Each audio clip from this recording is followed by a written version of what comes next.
Hey guys, Dr. Decks here. Today we are talking to you about pressure blocking. There's a lot of different reasons why we pressure block, but there's some specific ones in Washington State why we pressure block, so we're gonna get into that. So don't forget to like, comment, and subscribe, please. I really appreciate it. Click that subscribe button and be notified every time we get put out fresh content. Okay, so pressure blocking is basically blocking that goes in between joists to keep things racked straight. A lot of times when you pin a joist to a beam and you're sitting on the house, you pin it to a beam, the inside of the joist may have some kind of a funky wow to it.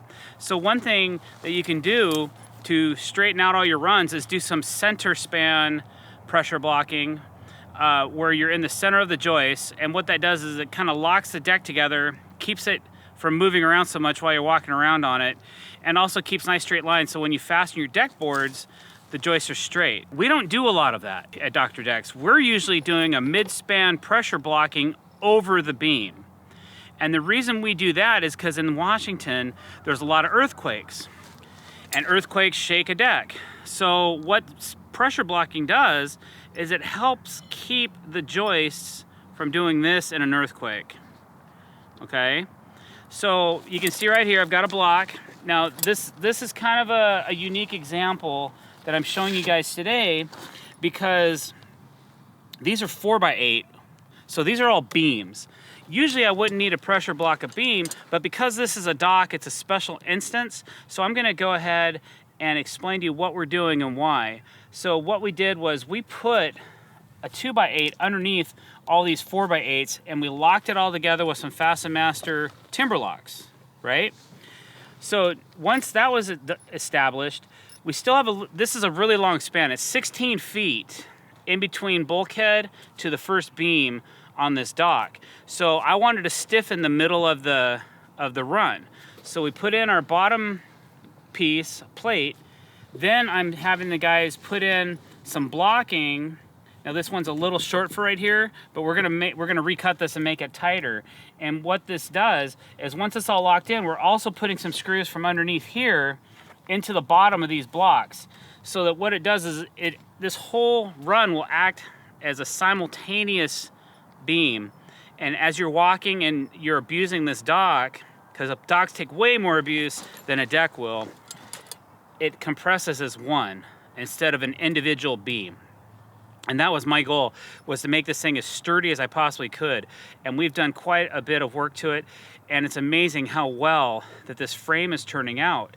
So that's why we're adding the mid-span pressure blocking. It's not so much to keep these beams from rolling, because they have a wider stance. They're really not gonna wanna roll over the top of this board, but it's gonna help keep this thing from bouncing like this, okay?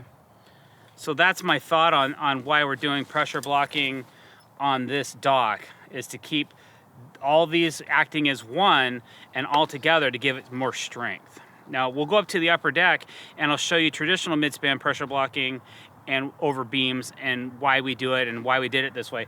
On this particular set, we're staggering them because we don't have to have them in a straight line. So it gives us a little bit more room to work on the parts when they're not in a direct line. All right, so now we're at the main deck. And the reason for pressure blocking here is more traditional Washington State. We have a 2x10 right here. We have a waterproof ladder going inside of here, so we cut these down a little bit to get our returns to be able to come back over the top of our bladder. And all of our pressure block are in the exact same line. But they're nice and clean, and they're fairly tight, so that these joists cannot roll in the event of an earthquake. So it really helps stiffen things up, and we do it over the beam because that has this most success chance from not rolling, okay? And then over here, you'll see pressure blocking that's much lower. This isn't gonna do as much benefit, but it's still gonna do its job because we have a waterproof bladder in here. The waterproof bladder needs some room to dip. So we wanna make sure that this block clears our bladder, or else we'll have an issue with water sitting in the joist bay, and we don't want that. So this one is lower, but still, we still put it in because we felt it was necessary just to keep everybody on point, keep the inspectors happy, and just do the best we can to try to keep this deck from rolling or racking. So that's a little bit about pressure blocking. Now I'm going to send you down to Andy, and he's going to show you guys how he's doing all the measurements and cutting and installing of the blocks. All right, so I got 4 more of the pressure blocking to finish up, and figured I'd just show you guys the whole step through. So I was cutting a 7-foot piece, clamping it up underneath the beams, and then drawing everything out on the top of the 2x8, but I only have 4 left to do, so we're just gonna cut a little 4-footer, and then I'll show you how the next step works. Okay, so we've got the 2x8, I've got my clamp, I'm about ready to clamp it up in place, and this is just one of the 2 ways that we do this, and I've kind of been on the curve grind for a while because there's a bunch of curves on this deck, and that's why I'm in this mindset right now. But generally, if we're doing square cuts, we'll just grab a tape measure, and then we measure from the bottom where the joists or beams are locked in, because we know this is the truest measurement we're gonna have. The tops may have a little bit of lean one way or the other.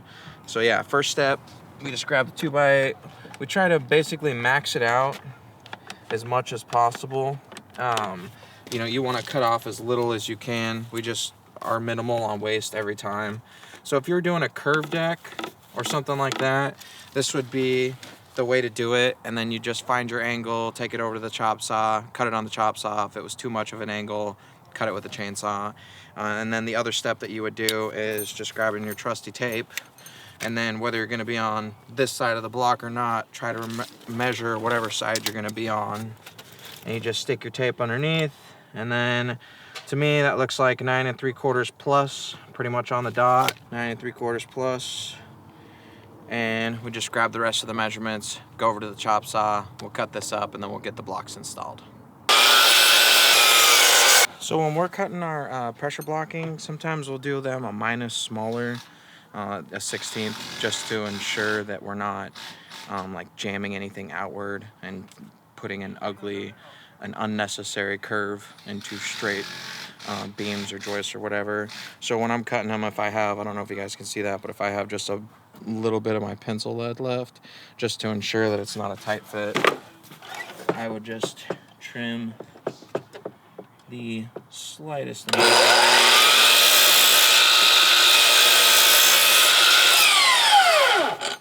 And then call that good when my pencil lead is gone. Probably our best shot at it fitting correctly. So we'll see how this one comes in. This is going to be number 1. This is the one that we drew out. It should be just fine. And then we'll go with the measurements and see if one way is better than the other. Okay, so the block that we stuck up here and then traced out. Now it's probably going to be a little bit hard to show you guys, but with me pushed against this side of the beam, and then you can see we're almost there. Like, it's extremely minuscule, but we try not to push anything out when we're doing that. So the actual amount of the wood that had to be taken off is on the other side of the pencil lead, so I don't know, maybe a 1/16. Not quite. So this one we'll recut before we put it in. We'll check our measurement ones and see if they're better. All right, so we cut the block that we measured a minus short, and that's pretty much exactly where we are. It gives a little bit of wiggle room and doesn't make it super hard to put in. We're not beating the crap out of the sides of the beams, scraping anything in. And I always just come straight up from the bottom. I make sure that she fits on both sides. And then if it does, all the way up, we take a clamp. And the reason we clamp it is just obvious reasons. We want this block all the way down. We're going to be fastening 2 Timberlock 4-inch screws from the bottom, and if it's not all the way down, the block's just not going to work correctly. So move the G-tape out of the way until we hit perfectly flush. Looks good. Take our square, double check it, and here, we'll show you this side. Make sure that everything is looking nice and square. Maybe put a line on one side for reference. So we use pre-drills anytime we're doing pressure blocking and stuff like that, just so we don't crack anything. And then we toenail everything in. These are the Fasten Master 3.5 wood screws. Using a square drive bit, we just like that better, or guard dog. All right, so it's clamped down. I know that I'm square on this side, just for my own liking. I'll double check the other side of it. It's good. I'll drop one screw on that side, just to lock us in so nothing goes anywhere. Okay, so clamp down all the way. Everything's square, so I'm gonna drop 2 screws going this way on each side, 2 more screws going this way. So there will be 8 guard dog screws in this, toe-nailed, 4 going in each direction. And then, like I said earlier, we'll take the 2 timber locks from the bottom, 4 inches, pre-drill, and then lock those in. And this is, as Jay pointed out, is basically gonna act as an additional beam running right in the center of this 16-foot span. So it should make everything quite a bit sturdier. All right, so with these timber locks going in, 2 of them from the bottom, and then the 8 screws, 4 on each side going into the beams we have for those pressure blocks. Between it being tied to this 2x8 going across and then tied to all the beams, this is really gonna act as a pretty substantial support. So it should help a lot with the flex when you walk across this dock. Drills are not hammers, Andy. Jay tells me that all the time. Shame on me. So I recut that block. It was about a 1/16 long. Recut it and it fits in there perfect. It was just a little bit tight coming up, but as I told you earlier, as long as your measurements are from the bottom or you trace it on the bottom where everything's locked in, you should be pretty well good to go. All right, so I've got this one flat block on the end here and I'm about to put it in, and I just thought I would show you guys the importance on why we measure from the bottom where we have things locked in, or if this was a spot like we pressure blocked where the beam was, then we measure from the bottom every time, and I will show you why. So from the bottom we got about a plus, which is what we're looking for give, and then we get up to the top and she's in there pretty good. And the reason for that is one of these beams, it should be this one, because these should be all square going that way, is leaning in a little bit. And when we put this block in, we're gonna be squaring that beam out. So if you take your measurements from the bottom where everything's locked in, and it does seem tight when you're going to put the block in, just put it in anyway, because it should be putting everything into place square the way that it needs to be. And yeah, just a quick little tip for you. With that, that is going to be the end of this video. Thank you guys very, very much for watching. If you enjoyed what you saw, please like, comment, and subscribe. We greatly appreciate it. Take care, everyone.